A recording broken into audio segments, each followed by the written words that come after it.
Assalamualaikum warahmatullahi wabarakatuh.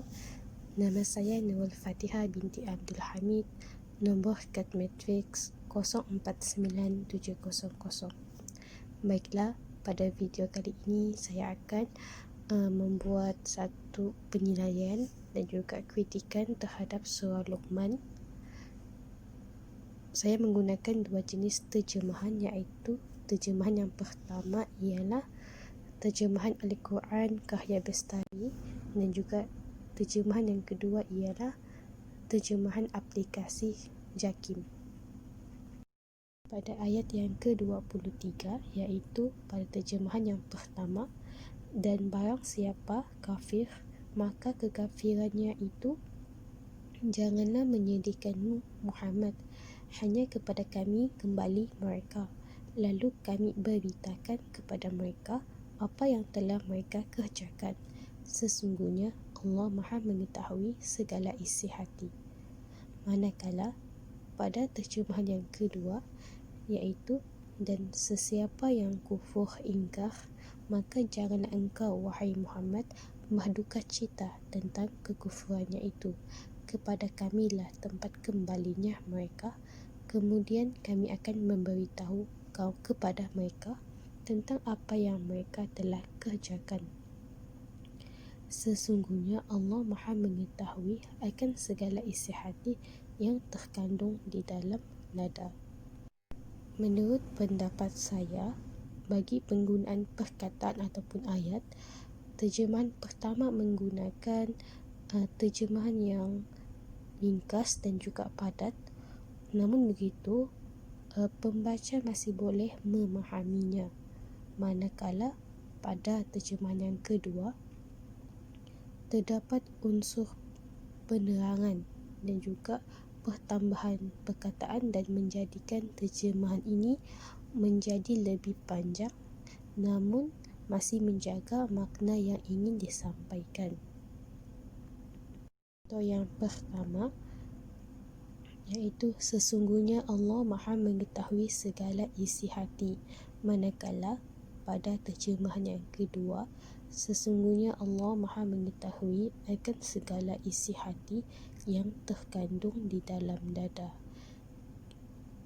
Dan contoh yang kedua pada terjemahan yang pertama ialah menyedihkanmu Muhammad, manakala pada terjemahan yang kedua dinyatakan wahai Muhammad berduka cita. Ini menunjukkan terjemahan ini mempunyai perbezaan dari segi penggunaan perkataan, dan perkataan asalnya ialah sedih dan juga berduka cita. Kedua-duanya mempunyai makna yang sama dan sesuai digunakan mengikut bagaimana perkataan itu disusun dalam sebuah ayat. Seterusnya, dari segi laras bahasa, kedua-dua terjemahan ini menggunakan laras bahasa yang mudah dan boleh difahami kerana tidak mempunyai unsur kiasan. Dan untuk cadangan terjemahan pula ialah dan barang siapa kafir, maka janganlah membuatkan kamu Muhammad sedih kerana kekafirannya, hanya tempat kami mereka kembali, lalu kami akan memberitahu kepada mereka apa yang telah mereka kerjakan. Sesungguhnya Allah Maha mengetahui segala isi hati.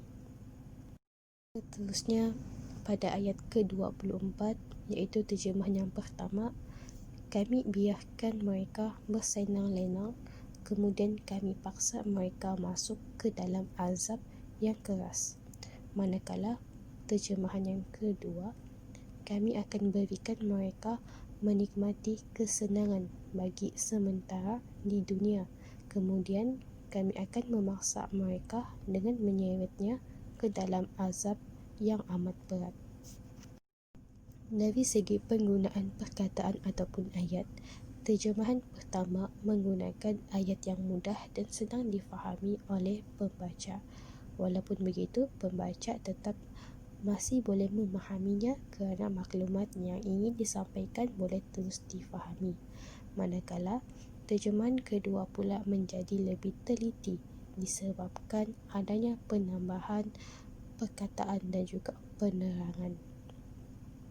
Sebagai contoh, terjemahan yang kedua, kami akan berikan mereka menikmati kesenangan bagi sementara, iaitu yang dimaksudkan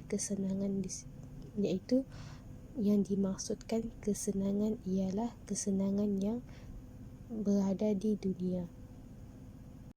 Yang seterusnya, pada terjemahan yang pertama, kemudian kami paksa mereka masuk, dan terjemahan yang kedua, kemudian kami akan memaksa mereka dengan menyeretnya.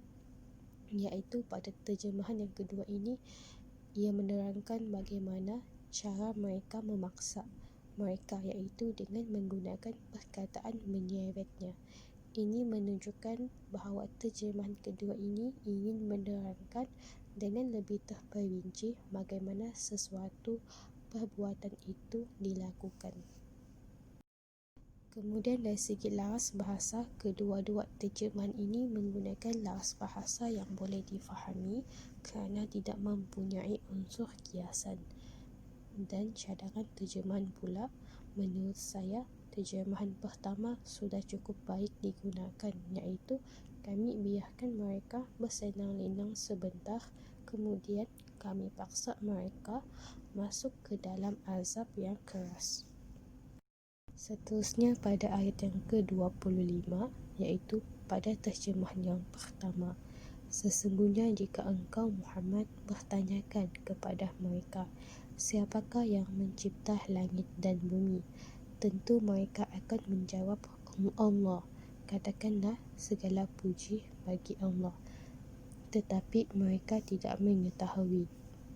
Manakala pada terjemahan yang kedua, dan sesungguhnya jika engkau wahai Muhammad bertanya kepada mereka yang musyrik itu, siapakah yang menciptakan langit dan bumi? Sudah tentu mereka akan menjawab, Allah. Ucapkanlah wahai Muhammad, Alhamdulillah, sebagai bersyukur disebabkan pengakuan mereka yang demikian, iaitu tidak mengingkari Allah. Bahkan kebanyakan mereka tidak mengetahui hakikat tauhid dan pengertian syirik. Dari segi penggunaan perkataan ataupun ayat, menurut saya, terjemahan pertama diterjemahkan dengan ringkas, padat dan tidak terbelit-belit. Manakala terjemahan kedua pula menjadi lebih panjang disebabkan adanya penjelasan dan juga penambahan perkataan dalam ayat ini. Contohnya pada terjemahan yang kedua, dan sesungguhnya jika engkau wahai Muhammad bertanya kepada mereka. Perkataan mereka yang dimaksudkan dalam ayat ini adalah mereka yang musyrik. Namun pada terjemahan yang pertama tidak dinyatakan siapa mereka tersebut. Terjemahan yang kedua ini menjadi lebih teliti, namun pembaca perlu membacanya berulang-ulang kali untuk lebih memahaminya. Selain itu, pada terjemahan yang pertama iaitu segala puji bagi Allah, manakala pada terjemahan kedua disebutkan semula perkataan Alhamdulillah, iaitu sebagai penerangan maksud Alhamdulillah, iaitu sebagai tanda bersyukur disebabkan pengakuan mereka yang demikian, iaitu tidak mengingkari Allah. Seterusnya dari segi laras bahasa, ketiga-tiga ayat ini menggunakan bahasa yang mudah dan juga senang difahami oleh pembaca kerana tidak mempunyai unsur kiasan. Seterusnya dari segi cadangan terjemahan pula, iaitu sesungguhnya jika engkau Muhammad bertanya kepada mereka, siapakah yang mencipta langit dan bumi? Sudah pasti mereka akan menjawab, Allah. Katakanlah, segala puji bagi Allah. Tetapi kebanyakannya mereka tidak mengetahui. Kesimpulannya, kedua-dua jenis terjemahan ini boleh digunakan kerana terjemahan ini boleh difahami oleh semua pihak, iaitu pada terjemahan yang pertama, ia lebih menunjukkan kepada mereka yang tidak ingin sesuatu yang terbelit-belit dan inginkan terjemahan yang terus mudah difahami. Manakala terjemahan kedua pula lebih memfokuskan kepada mereka yang ingin mengetahui dengan lebih mendalam dan terperinci tentang maklumat yang disampaikan di dalam Al-Quran. Itu sahaja daripada saya. Assalamualaikum warahmatullahi wabarakatuh.